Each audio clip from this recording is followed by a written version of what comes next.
who've been with me before know that this is all about a purposeful, thoughtful, deliberate legacy.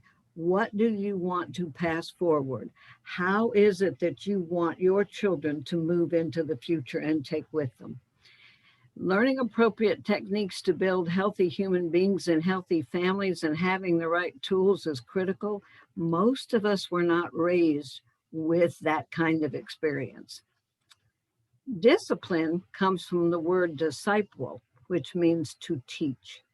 As the leader of your home, as the teacher, what is it you want your children to learn? How do you want your home to be? What is it you really want those children to get and to learn? Discipline, the dictionary says discipline is the training intended to produce a specified characteristic or pattern of behavior and the controlled behavior resulting from such discipline. When you think about it, what areas of your life are you disciplined in? You know, no one gets, well, probably 99.9% of the people do not get up on the day of the marathon and decide to run 26 miles. They have a very structured discipline to be able to do that in the end. Most of us who do not run marathons, for example, we do things like make the bed in the morning, get up on time, take a shower, just basic things like that. Do the work assigned to you. And that's all part of character. What doesn't work, I'm going to give you permission to know what you figured out a long time ago. That's one of my favorite things about this job is that I'm able to tell you and validate for you what you figured out a long time ago. You knew that you knew it and somebody talked you out of it. Abuse doesn't work. Just what is abuse? And most of the time when I present this, people say, well, back when I was growing up and my parents did that to me and I turned out all right. And that we have to think that way. And for the most part, you're doing most of that from an adult perspective. And you look back and say, well, I deserved it.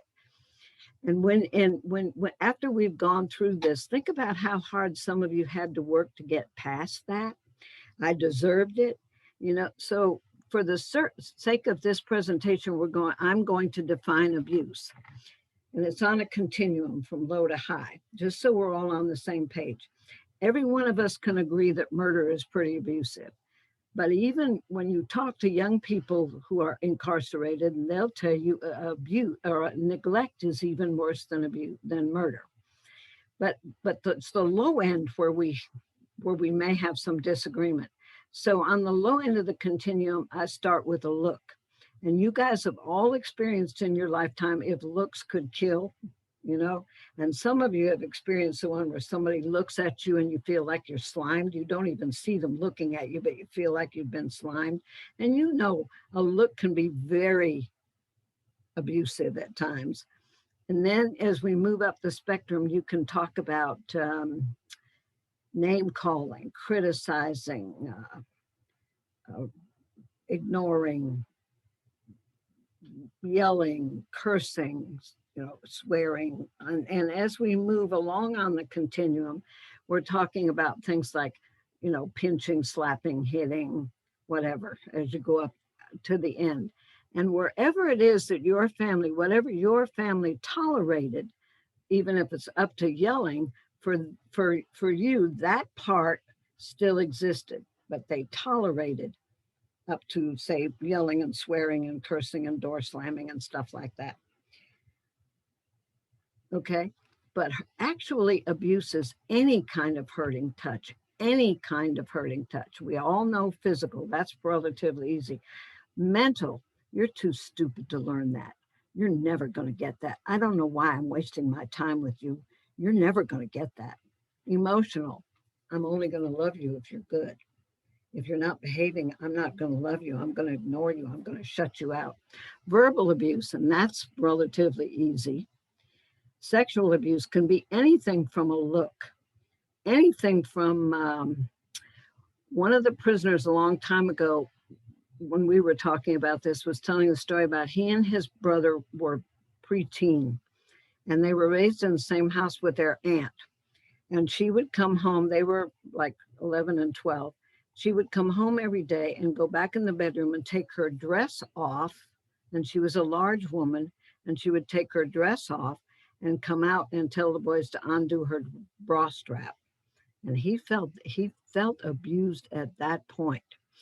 uh, Porn in the house where kids can watch it, certainly on their, 5-year-olds are watching hardcore porn on their cell phones now. Um, One man used to take his two daughters down the seawall and point out the different body parts of the women on the seawall and talk about them.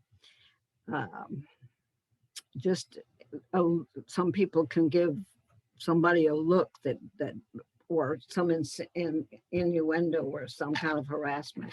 Spiritual, Jesus isn't going to love you. You can't go to church. What do you believe all that stuff for? What are you going to church for? That's ridiculous. You don't need to be doing any of that. And economic, uh, that's you can't get a job. You have to give me all your money. One guy gave was in, took all the money in the family, and he'd give his wife just enough money to get the groceries. And one day she came home with name brand Tampax, and he made her take them back and get the store brand. That's abuse. Are we clear on that? Everybody understand? Yeah, thanks for nodding. Give me some feedback, guys. This is too hard to do this like this. All right. Abuse does not teach your child to be disciplined. Abuse is not only is it against the law, but I really do want you to understand what abuse actually does teach. It teaches poor self-concept. The person, him or herself, and not the behavior, is wrong, bad, and unlovable. Now, anybody as an adult, if you've ever worked for an abusive boss, or even as a teenager, if you've ever worked with an abusive boss and all they do is point out what you're doing wrong, or if you make a mistake, it's a huge big deal. Pretty soon you might start to think that there's something wrong with you, that you're wrong or bad and you're not lovable and you can't get it right. So teaches a very, wears away and teaches a poor self-concept, teaches distorted thinking, that you can't trust your own view of reality. Your parents tell you you're stupid, and you go to school and the teacher tells you how smart you are. Or one woman came in and she said, "You're going to have to talk louder, honey, because I'm deaf in my right ear because he hit me and now I can't hear out of my right ear, but that's just the way it is." No, it isn't. And you start thinking that that your view of reality is reality, but you can't trust it. Teaches revenge. You have a need to regain your sense of power and control. This is why children who are often hit become bullies themselves. We all have to feel we have a sense of power and control. So if someone has taken your power, you want to get it back. When I was doing a group in the jail, and it was a inside room, there were 2 doors and no windows. It was inside. And the guard came in to do count. That's where they make everybody give his bunk number so they'll know where everybody is. And the guy went around the room. First, he walked in and he had on mirrored sunglasses. And he never one time acknowledged me. Never, it was like I didn't exist. And he had his name tag turned upside down. And he started yelling at them to give their bunk numbers. They went around the room and he didn't hear them. So he made them do it again. And about midway, the second time around, one young guy smarted off to him and he said, "That's it. Get up, get out of the room. Go line up against the wall," and left me standing there. And for what seemed like an eternity. And when he finally let them walk back in the room, they all sat down in their chairs. And I said to them, "I don't know about you guys, but I'm feeling abused."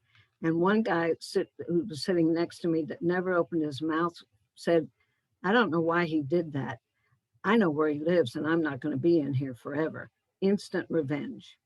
And think about the last times that somebody did something, even if it was just give you the universal hand signal on the freeway, how there was a part of you that wanted to get instant revenge somehow. Certainly not follow them and shoot them like that young man did this weekend. Fear. It teaches fear, but fear is a very limiting motivating factor. And if we were in the same room, this is where I'm 5'1". So I climb up on a chair next to the tallest person in the room. And I say, pretend I obviously have all the power because I'm towering over him. And I say, see, I have the power and he's little. And I'm yelling at him, tie your shoe, tuck your shirt in, be quiet. Can't you ever get anything right?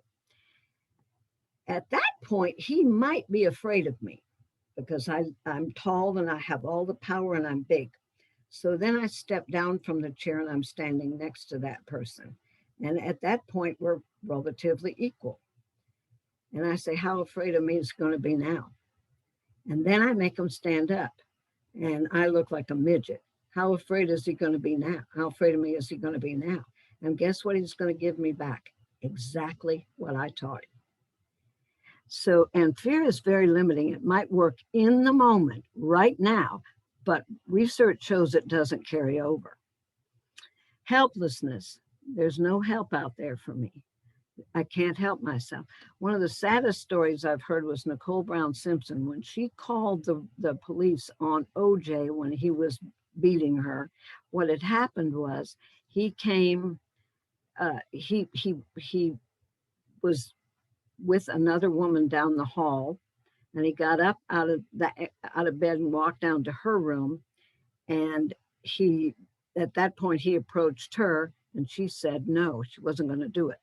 So he ripped her blouse off and she ran. She called the police.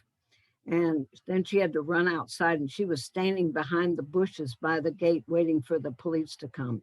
When they got there, you know what they wanted? OJ's autograph. What do you think she learned? There's no help out there for me. So that one of the most poignant stories, and I'm going to leave you this because it really does get the point across. A young man came into the group in jail and he had never been in the group before. And he was green. I've never seen a green human, but this young man was green. And he sat down in the group, and the group went on. It was a 2-hour group, and about a third of the way into it, he started talking. And he said he grew up in a family where he said, every day about the same time, I'd get a terrible stomach ache. He said, and I'd look up at the clock and it was always the same time. He said, I'd be playing with my Matchbox cars on the floor. And my stomach would start hurting. And I'd look up at the clock and it was always the same time. It was when his father was coming home. And he said, because his father would come home every single night and systematically beat the children. And he said, that night, his father came in, he was 6 years old, and his father came in and he went after the 4-year-old, and he stood between his father and the 4-year-old. And his father hit him so hard, he went through the plate glass window. And he was laying on the grass in front of the plate glass window, and a neighbor walked by and said, you must have done something pretty awful to deserve that. Now you tell me, again, right there, what that. Now I'm giving you extreme cases, but this is all applicable, even if it's not as extreme. That young man, of course, as soon as he was old enough, ended up in TYC. And he said, I never opened my mouth. I never said anything in TYC. I never opened my mouth. So when he was 18 and his family came to pick him up, they took him back to the apartment, and his sister walked out from the back of the apartment. She had a black eye, and he instantly went for his father. And at that point, his father was in a wheelchair. And his brother said, it wasn't him. It wasn't him. He said, well, who was it? It was the boyfriend. And he went after the boyfriend and nearly killed him. And I said, I know there was help for you in TYC. He said, I never opened my mouth. Never opened my mouth. Teaches violence as a way to solve problems. Now, I don't know about you, but I'm thinking we've got all the violence we need and then some. So I don't think anybody has to be taught more violence. That thing about learned helplessness, I could probably talk all night about learned helplessness, where you finally decide, or you think there's no help out there for me. I've had parents in the group that I do here tell me they'll hear horrible things in the apartments around them and they won't call. And when you think about it, those children who are being subjected to that are already learning there's no help out there for me. Um, Anger, discipline done in anger teaches anger, and not just teaches anger, but anger from for someone who's been subjected to abuse is cellular. It's on a cellular level. And at some point, they have no control over when it comes out because it's literally on a cellular level. I can't, unless they work very hard on it. Hopefully, they have an opportunity to do that. Teaches permission to hurt people those you love. Okay. People who hurt you, who love you, hurt you, and people who hurt you love you. And if they put a child in a therapeutic foster setting and the child is brave enough, he'll go up to the foster care person and say, why don't you hit me? Everybody who loves me hits me. And so then what happens is that's where you start. This is where your picture of love comes in, because you pick people who treat you the same way. It's not healthy. It's not good for you, but that's what you know. So you'll go to what you know. You don't know what to do with someone who doesn't do that. Does this make sense? You guys give me some feedback. Does that make sense? Yeah. It does make sense. You know, when you think about it, you watch. If someone who's been treated that way uh, picks up on someone else, they'll find just exactly the person who treats them the way they were told that love looks like. And it teaches that victim mentality. I can't stop this. It's beyond my control. And that's what teaches people that the world is only victims and victimizers. The world is not only victims and victimizers at all. But if that's what you're told, that's what you learn. Now, again, I've told you that I ask the clients always to paint a picture for themselves of what love looks like to them, not how they want it to be, but how it is, how it actually is. And last time, some of you brought up some of the people that you know. If this is all you know, this is what you do. This is what you pass on. When I asked the girls at Bambi, at where I was working with the women, to paint a picture of what love looks like, they said, Miss Connie, how are we going to do that? So we did it as a group project. And, I appointed one of the girls who said she could draw to go up to the whiteboard and draw what the other girls in the group called out so we could paint their picture of what love looks like. I hope this shows. Okay. You can't get a clear picture of it, but you can sure get a picture of the chaos. It was a 2-hour group and they spent 2 hours doing this. And when they finished, it was amazing because they really got into it. And when they finished, one of the girls stood up. They looked at me several times during the group and said, Miss Connie, aren't you going to say something? I said, I don't have to. You got this. This picture has a lot of sadness and there's guns, there's sex, and then he rolls over and goes to sleep and his phone goes off and it's his other girlfriend. There's heartbreak. There's money, there's gifts when things are going well, there's tattoos, there's lots of drug, lots of fear, lots of shame, lots of pain, infidelity. And then as the group got on and they got deeper into it, they were talking about numb and depressed and sleeping all the time and horrible situation. There's a car in the picture pulled up next to a swing set, and they said, yeah, you take the kids to the playground, let them out, and then you sit in the back seat and get high, and then they get junk food. There's a computer, a split screen computer with porn and a Google map tracing the pimp/boyfriend and then her new John, and lots of pills on this thing. It's just amazing that they could put that together. They gave me permission to use that. These girls are long gone, but they given me permission to use this because it gets a point across. There's a stripper pole and money and all kinds of things on this picture. When you look at this picture, and I tell them the fact that they were alive that day, that they could get themselves to that day was heroic. If you're raised like this, exactly what are your chances of survival? Unless you're really strong and stubborn. And I love that.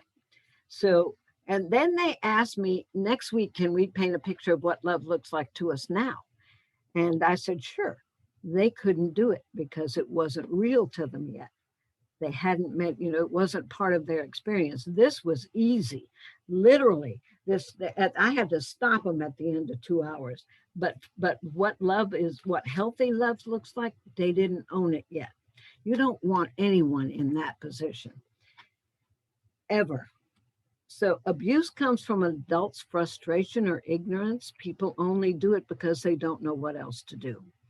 And abuse teaches nothing constructive to a child, or anyone for that matter.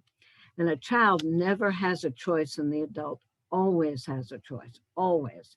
And this is where we talk about, I get from when I first started teaching this, I get that. Miss Clancy, the Bible says, spare the rod and spoil the child. So almost immediately I called a Jewish rabbi because that's the Old Testament. That's their book. And I said, do the Jewish people use those passages in scripture to justify hitting children? The answer was instantaneous. Certainly not. That's a Christian distortion. Ours is a God of love. And since then, what we know is that the shepherd had two sticks, a staff, the curved one, and a rod, a straight one. And the rod is a portable fence. The rod, he held the rod beside the path to keep the sheep from leaving the path. He was literally fencing them in. He didn't hit them with it. He just held it out so they'd stay on the path. So, we haven't gone over it this time, but again, what I usually tell people is what they get when I walk in the room. And one of those things is a Christian. So I come at things from that perspective. You bring on what you got, I'll bring on mine, and we'll work it out. But from my perspective, if I'm a Christian, I'm called to follow Christ. Christ never hit anyone. The only time there was violence, he did knock the tables over in the temple, but the only time there was violence was when Peter cut the ear off the guard, but Jesus put it back. So I can't, if I'm called to look like Christ, then I don't have permission to abuse. So if that's what you're using, it doesn't really hold water if you really look into what a Christian is. And this is where I do an exercise. And again, if we were in the same room, I'm going to tell a story, and I'm going to wrinkle this when I think I'm being abusive. Normally you could help me out with that, but I'm going to do it. Okay. Sammy wakes up in the morning and he rolls over in bed and he's stretching and he's trying to wake up, and the caregiver walks by the room and says, Sammy, get up. I told you if you didn't go to bed last night, you wouldn't get up this morning. And so Sammy gets up and he goes in the bathroom, and his siblings in the bathroom, and his sibling says, move over. And so Sammy, they're fussing about who gets whatever first. They go down to eat, and they're milling around the kitchen and trying to get, something to eat. And the caregiver comes through again and says, it's time to go. You've got to get in the car now. I told you if you kept stalling, we wouldn't have time. Now we got to go get in the car. So they go to the car, and his sibling says, I get the front seat. No, I get the front seat. Whap. And so they get to school, and Sammy gets to school, and the teacher's giving the lesson. And at the end of the lesson, she says, sit down and do your worksheet. And Sammy said, and Sammy's looking at it, and he said, I don't understand this. I don't understand what this is. So he gets up his courage, and he goes up and he says to the teacher, can you help me with this? I don't understand it. And she goes, well, if you had been listening when I was talking, you'd have understood it. Now get back in your seat, sit down and do your work. And then it's recess time. And Sammy goes out on the playground, and the kids are picking up teams, and he says, I want to play. I want to play. You can't play with us. You're fat and you're ugly and we don't like you. Okay. How much energy is it going to take to make this tissue, and you can't get the full effect, look like this tissue again? And I'm not talking about, except for Sammy's brother whapping them, hitting, spanking, slapping, none of that. How much energy is it going to take for this tissue to look like this again? And I didn't even say Sammy had ADHD or dyslexia or any other learning disability. Tell me how much energy it's going to take for that kid to survive.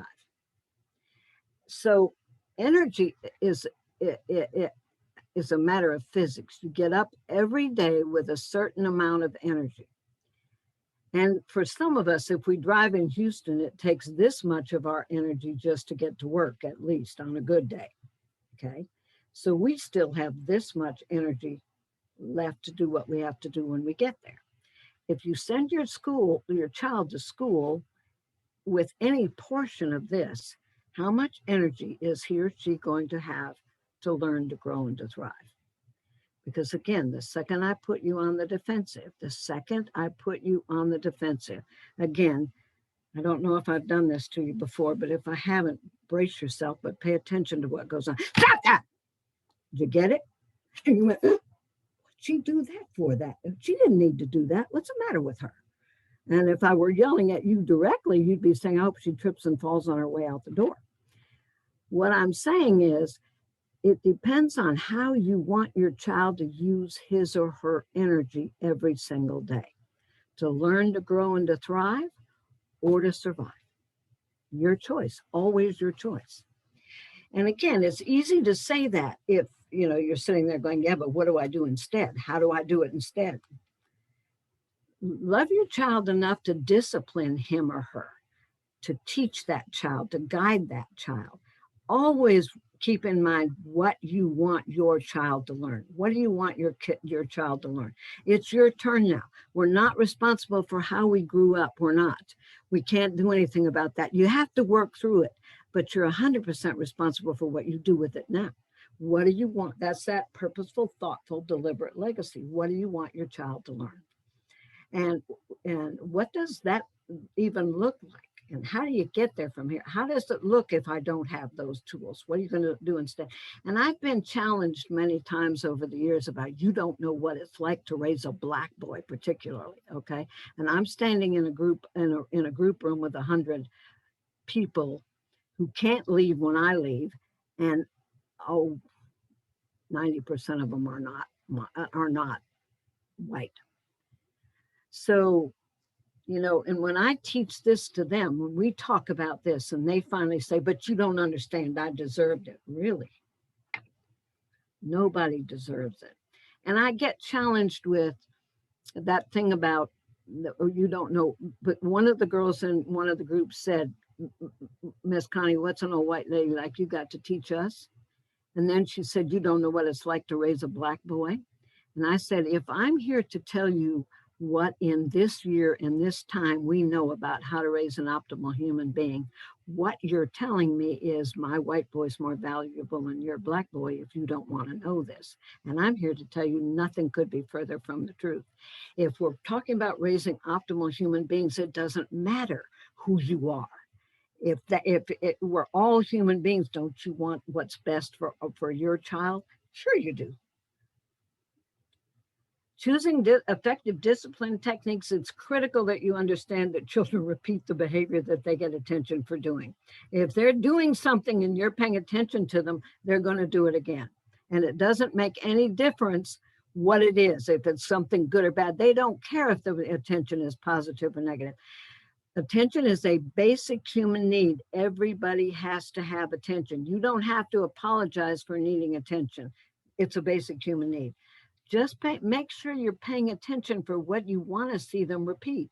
But if the only time, I had one little girl in the detention center tell me one time, the only time my dad pays attention to me is when I come to jail. So when I want to see him, that's what I do. I'm thinking that's probably the wrong approach. So again, kids do not care. So if you're paying attention, when you're only time you're paying attention to your child is when they're doing something wrong, I guarantee you're going to get a whole lot more of it. Miss Connie, can I make a comment? Sure, please, I please. this is one of the things I was going to do tonight. I wanted to, because one of the things I noticed with my sons, I have two boys, and I notice I often tell them how proud I am of them because I Good watch job, Dad. how they work in school. I mean, when I see them doing it, and they motivate me. I mean, they're so well disciplined. I don't have to say anything to them. Now, sometimes I might have to ask them to go to bed because they're up so late and they're working hard on their schoolwork. But I see when I started doing that, what happened was they do it more. So is that kind of Exactly. what you're saying? Good job, Dad. Good job. Absolutely. And, make sure they know that you love them, whether they do the schoolwork or not, and you're proud of them, whether they do the schoolwork or not, Yeah. because again, that's that conditional love. And and I'm pretty sure if they're responding that way, they already know it's unconditional love. You're going to love them even when you can't stand them, you know? And So there are that's plenty of time. And if you're a father of two boys, they give you plenty of opportunities to test that.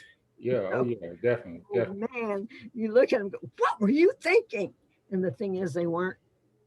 Good job, Dad. Thank you for sharing that. You're exactly right. You are exactly right. Good job. I love that. Please interrupt anytime you want to. Okay. And this is when we talk about. Now, I forgot. When are we? You guys are going to keep me on schedule, right? Yes, Are Miss you, Connie, I Brian? got you. We have about 5 more minutes and then we're going to break. Okay. Consider these things. When we're talking about the behavior your child is doing, consider what is the behavior? Is it a big deal or is it something minor? Is it normal for this stage of development? This is why I tell you, for example, kids under the age of 6, quote, lie and quote, steal. Okay. And they get in trouble for it all the time. But remember their perception, they have a third of their brain capacity. And the only thing that they think is, if I want it badly enough, certainly it's mine. And when you walk in the room and they've done something and the first thing they say is, I didn't do it. The reason they do that is because that's how they want it to be. Okay. And it's very difficult for us as adults with all three parts of our brain working to wrap our minds around that. But they say they only do it from their perspective. And that's the only perspective they have is theirs. So what you say is, don't you wish they had that magical thinking? Okay. So what you say is, don't you wish that was the way it was? However, you still consecrate the behavior. Make sense? But you see parents go, don't you lie to me. I can stand anything unless you lie to me. That's the quickest way to teach a child how to tell a lie, because they don't know how to do it. They're telling you their version of the truth. It's hard for us to imagine because we have all three parts of our brain working, but that's what's going on. Okay. So, and when they steal something, surely you must understand, if you want it badly enough, it must be mine. So, and it's incumbent on the adults to stop them and say, this is how you get it. Makes sense? Your 7-year-old might pick something up. And is this normal? That stage of development thing is critical. You understand where children's brains are. And the same thing up to the age of 10, you have to speak to them very concretely. They will do exactly what you tell them to do, no more, no less. So if you tell the child, pick up the toy, and what you mean is pick it up and put it on the shelf, you better add, put it on the shelf. Because if the child picks it up and then drops it again, they have done exactly what you told them to do. Does that make sense? It doesn't to us, because again, you're theoretically moved. And you're thinking, one example is my friend's son, when he was 10 years old, she said, go to bed. She went up to tuck him in and kiss him goodnight. And she said, did you brush your teeth? And he said, no. She said, why not? And he said, because you didn't tell me to. And she's thinking, you little loophole thinker. No, he did exactly what he was told to do. Does this make sense? So you have to gear your language for them, not them for you. They can't. And consider this child. You have some children that all you have to do is say, I'm very disappointed in you, and that's all it takes. And then you have other kids that will look you straight in the eye and say to you, what you mean I can't do that? For that kid, it's a challenge. One of my grandsons is that way. He looks you straight in the eye when he was little. He's better now, fortunately. And say, what you mean I can't do that? It becomes a challenge. Yes, I can. With that kid, you say, yes, you can. You're absolutely right. But here's the consequences if you do decide to do it. Does that make sense? Guys, does it make sense? Yes? Okay. Does it break an established family rule? Does your family know what your expectations are? Do they know what the rules are? Has your family gotten together and made rules for how you want your house to look with rewards and consequences? Does your family know what the expectations are? Does your child know it's not appropriate? Does your child, a 10-year-old is going to go walk up and tell somebody you're fat because that's what they do. Does your child know that's not appropriate? Not if you haven't told them. It makes sense? Okay. And is it dangerous to that child or anyone else? Is this embarrassing you? Or again, if you're going to focus on what the reaction of the community or some people you don't know or care about is more important to you than what's going on with your child, we don't have a place to start. If this is embarrassing you, back up and decide what, as the adult in the family, what it is that's missing. How do you react when it happens? Is your reaction consistent? Because remember that little girl who went to juvie every time she wanted to see her dad. Is your reaction consistent? Is it positive or is it negative? Can the child depend on you? What's the payoff for the child? What's the payoff for you? And you know, when you come into the situation, is the payoff for you offloading or dumping some of your frustration on the child? That's not healthy for either of you. But so what's the payoff for the child and what's the payoff for you? Who's in charge? What's your responsibility? What have you been role modeling for this child? You know, if you tell the child don't lie and then you tell them to tell somebody on the phone, tell them I'm not here. Or if they see you do something, walk out with something or do something, what's your responsibility in this? You are the grown-up. I don't care if the child is, I say up to at least, even when they're, okay.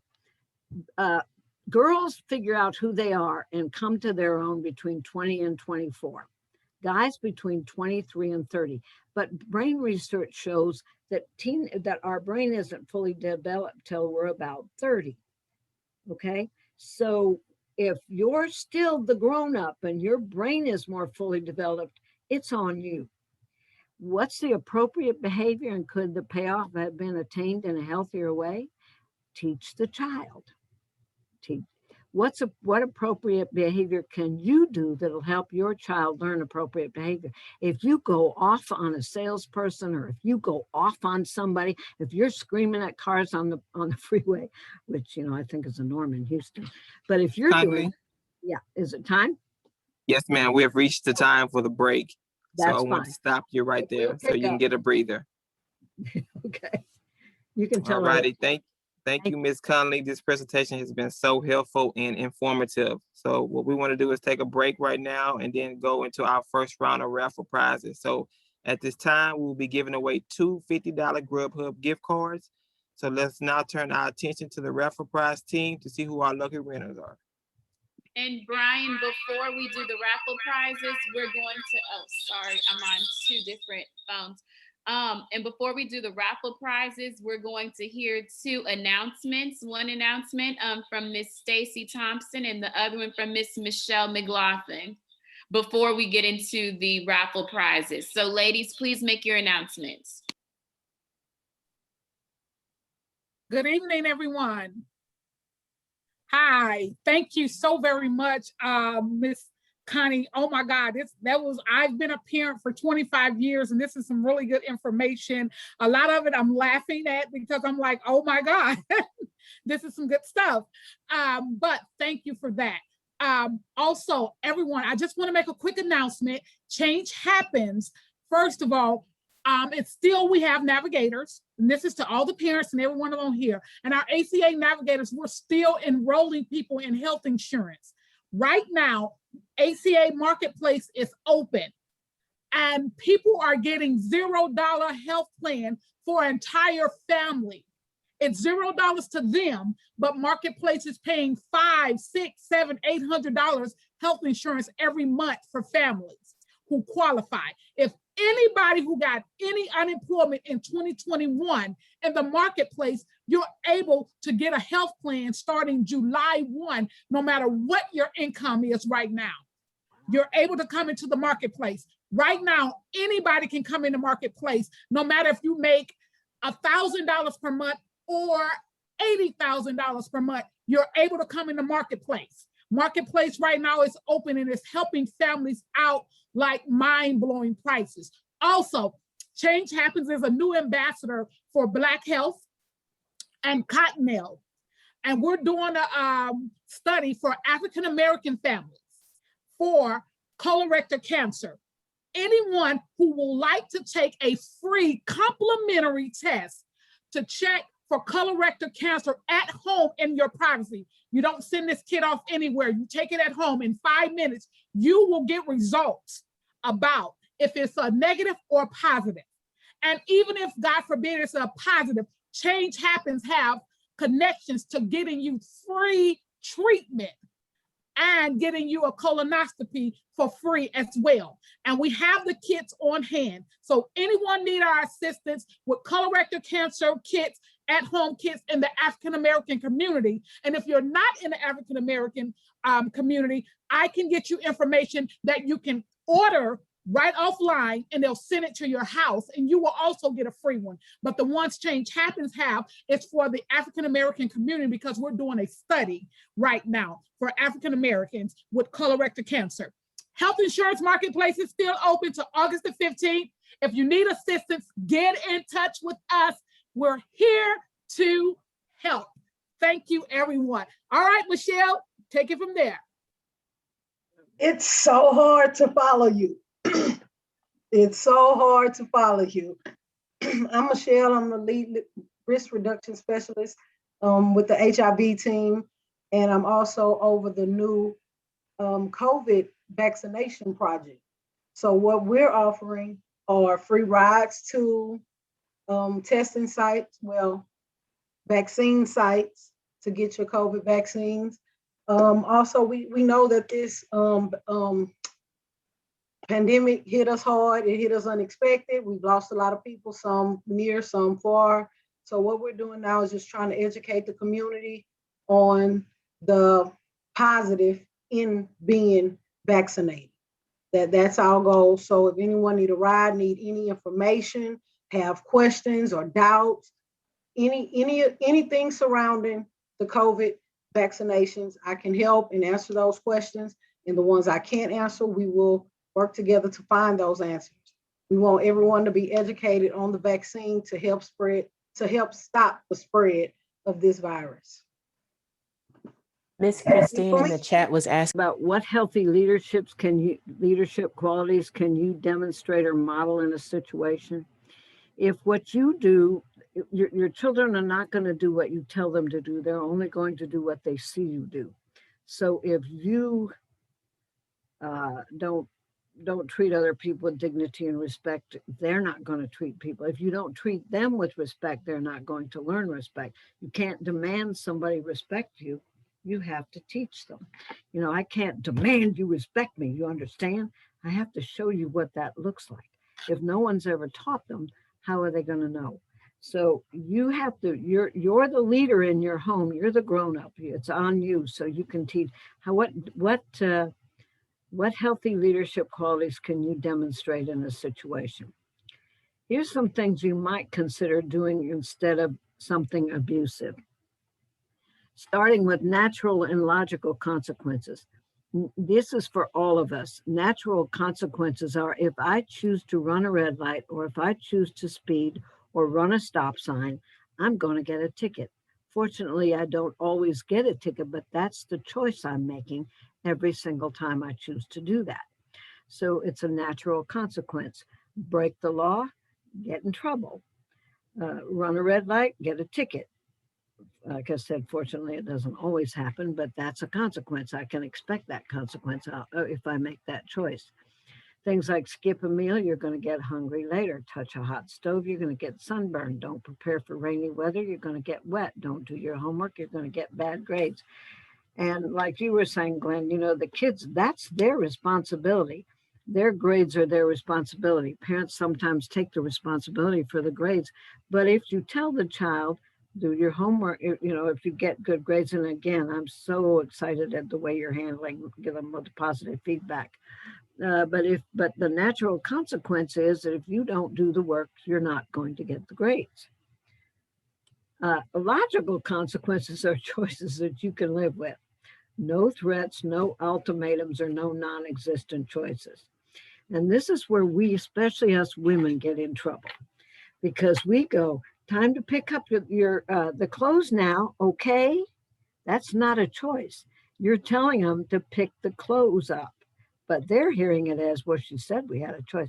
Almost time to go, get ready, okay? We're asking for input or feedback, like, did you hear me? And they're hearing it as, well, that's a choice, and I don't want to do it. So no non-existent choices, no ultimatums, and no threats. I was the queen of threats when my kids were growing up, and they were telling me again this past weekend, because it was Mother's Day. I used to laugh like crazy when I'd tell them I was going to, some ridiculous thing, and they would just laugh and think that was so funny. No threats and no ultimatums and non-existent choices. But logical consequences are things like, if you don't put things away where they belong, you can't use it for X amount of time. The thing is, you have to remember that the shorter the time and the more times you repeat it, the better off it works. Don't take it away for longer than the child remembers they have it. Misuse or abuse a privilege, they have to earn it back. And again, this is you all, I know those of you who work for Change Happens are a top-notch staff. So I know you know all these things, because this is how you become a top-notch staff. You do what you're supposed to. And if something happened and you abused a privilege, you'd have to take it back. And I'm only saying that because as adults, sometimes we can only relate to what we do in our adult world. Abusive behavior to others, to get timeout or grounding. Deliberate, careless behavior, you pay for the damages. One high school kid, when I was working with the kids in the high school, came in and said I said, how was your weekend? He said, it was really bad. I got in really big trouble because I broke the door. He said, I knocked the door down. And I said, did your father make you pay for it? And he said, no. And I said, give me his phone number. Timeout. Now, I have people tell me all the time, I tried it and it doesn't work. It does if you understand the purpose and the premise behind timeout as private time. Especially, this works for preschoolers to preteens. Now, there was a doctor about 5 years ago or more that came up with a method you can use with an infant, a very small child. When they're doing something like pulling your hair and you don't want them to do it, you glance away from them. You take your glance away from them for 20 seconds. That's an eternity to a small child. It's the equivalent of timeout. But you use timeout, little people, especially young people, and even and at certain points with children up to preteen. The little ones, their nervous system isn't fully developed at all. So when they melt down, it's because they don't have total control of their nervous system. It's not all regulated yet. So timeout gives them an opportunity to pull themselves together. Years ago, we did groups in this building, and we had a program with whole families and groups for every age group. And the facilitator for the little guys came. There was a 4-year-old in a group, and she said, I can't make that child do anything. And he won't go to timeout. If you tell me he has to go to timeout, he goes berserk. So I went in and I was observing this little guy, and he was here because he had come out of an abusive situation. His whole life, his whole family had taken his power away. And he was a powerful little guy. He was very strong-willed, very stubborn little guy. So he taught me an enormous amount when he said, I'm not going to time out. So what he and I negotiated was that when he was doing something he shouldn't or misbehaving, and I would tell him, looks like you can't handle this, why don't you take yourself to timeout and come back when you're ready to handle it? I gave him his power back. Get up and go to timeout. And if he came back in and he was still falling apart, he would go. He was looking for a way to out of things that he couldn't handle. And when I gave him his power back, he handled it. It was an amazing learning experience for me. But this is to teach self-control and self-regulation. It can be voluntary or involuntary. First, your children have to know what's expected. What are your rules, guidelines, and standards? What do you want from the children? Do they know that? Are they clear on it? And make sure the child knows what is the inappropriate timeout behavior. Do they know that if they choose this, they're choosing to go to timeout? Pick a boring sit and wait place, never solitary confinement or a dark, scary, dangerous place. I worked with one boy, his mother locked him in the closet every time she didn't feel he was behaving properly. Totally inappropriate. That's abuse. That's serious abuse. So pick a boring sit and wait place. What you're doing is taking him out of a quality situation and putting him in a situation where he has to observe or she has to pull him or herself back together. Keep your little people within view. Some people send them to their room, but they have all kinds of fun stuff they can do in their room. So keep them where you can see them. State the unacceptable behavior in a calm but firm voice. Hitting your sister is not acceptable, or whatever it is. Move or send or gently move the child to the timeout place, immediately ignoring protests. Again, that's not easy. I'm telling it, until the kids get used to this, and even sometimes when they understand, they're going to balk. Do it anyway. Set the timer where both the parent and the child can see it. No, never more than 1 minute per year of age. Do not ever go over the set time. Make sure that both of you understand, and as soon as the timer goes off or the end of the timeout period, tell the child in a positive manner, I know you'll try harder to remember not to do whatever it was the next time. And again, never more than 1 minute per year of age. The smaller the child, the more important blocks of time are. Do you remember when you used to think Christmas was never going to come or your birthday was never going to come? The older you got, the quicker they come, because we have more time experience. So now we know 20 minutes is a long time. But when you're little, if you're 2-3 years old, that's a really long time. And again, 20 seconds for a baby is a long time. So make sure the child knows. And then watch closely for the child to do something positive and reinforce the positive behavior as soon as you can. Again, what you pay attention to is what you're going to get. If the child repeats a bit negative behavior, again, respond with, I'm sorry, you're not ready to play nicely with your sister yet. You'll have to go to timeout. Remember, there's repeated shorter periods of time are the most effective. Don't leave the kid for longer than he or she is going to remember what they're there for. Or you either. The same thing goes with grounding when we get to that. This is grandma's rule. Okay. This is when you have done, then you can. If you do, then you can.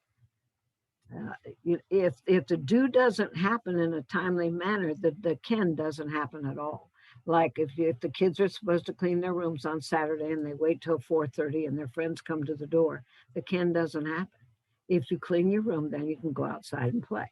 See, again, you're teaching them consequences. One of the things that I got from working all those years on the unit with the guys was, how come they would say, how come nobody's ever held us accountable before? I mean, how come we have to learn this the hard way? So your children have to learn that there are consequences for things. And the parents, this is the difference, okay, between some of the difference. You can't give in to or respond to begging, pleading, whining, yelling, negotiating, intimidating, rationalizing, none of that.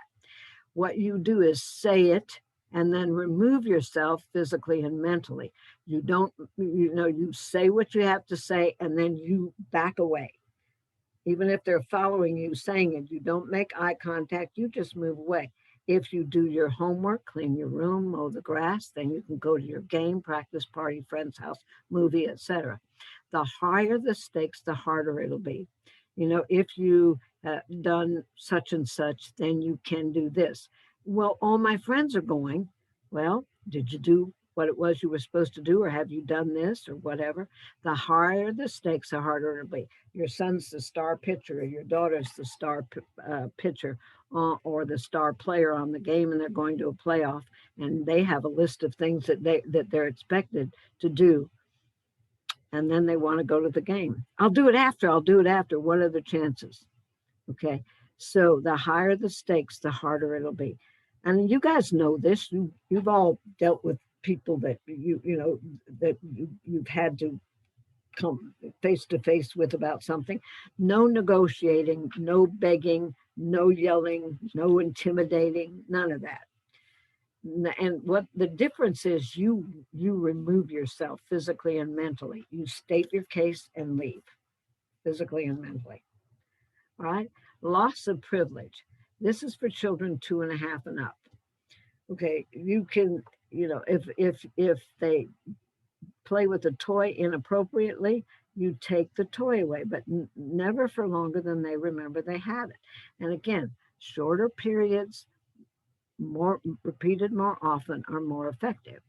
The child has to learn that this is about you, the way they're behaving with this particular thing and any other particulars, whatever it is at the time, and you take it away, and then they can get it back. Grounded. How many of you, and I'm pretty sure every one of you heard you're grounded till you're 21, because that comes in the parent tape. Remember that one? I hear you see you smiling, Brian. Were you told that when you were growing up? You're grounded till you're 21.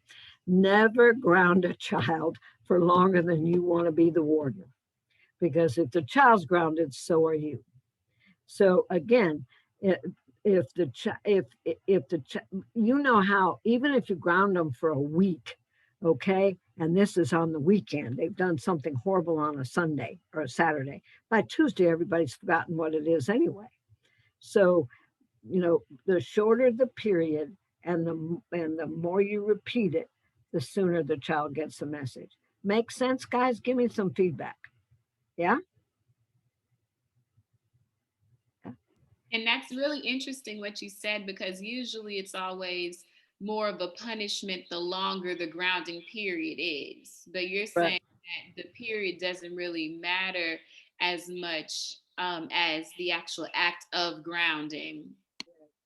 See, you know that if you grind them for a week, you grounded them for a week, and by 3 days into it, everybody's tired of it, and it just kind of evaporates anyway. Not in every case, but you know what I'm saying? It kind of loses its effectiveness.